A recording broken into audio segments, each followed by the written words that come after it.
Yra vienas dažnai pasitaikantis dalykas, kuriam veiklios moterys užmerkia akis, kai siekia savo tikslo ir taip atitolina savo sėkmingą rezultatą. Paaiškinsiu, kas tai yra ir kaip galima tai pataisyti. Moteris neretai žino, ko nori dabar ir ko norėtų ateityje. Bet štai ko reikia, kad susikurtų tiltas perkeliantis iš dabartinio aš į ateities aš, dažnai nežino. Mano, kad žino, bet nežino.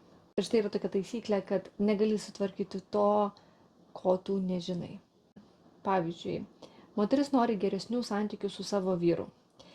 Ir dabar labai populiaru sugeneruoti mintį, kad tą vyrą reikia iškart mesti. Tokiu būdu neretai susikuria, ką aš vadinu grėblio efektas, lipu ant to paties grėblio, gaunu per veidą ir vis tiek lipu. Tai reiškia, kai mesiu vyrą, tikėtina, kad sekantį, kurį sutiksiu, bus labai labai panašus. Tai iš esmės problemas neišsprendžia. Tai ką tai sako? Kad keisti reikia ne grėblį, o trajektoriją, kurią eini ir reikia pradėti nuo savęs. Tokiu būdu paaiškėja, kas iš tikrųjų santykiuose neveikia ir ką galbūt reikia keisti, užbaigti ar atnaujinti. Jei tave domina tokios temos, duok apie save žinoti ir tokiu būdu galėsiu sukurti daugiau turinio panašiomis temomis.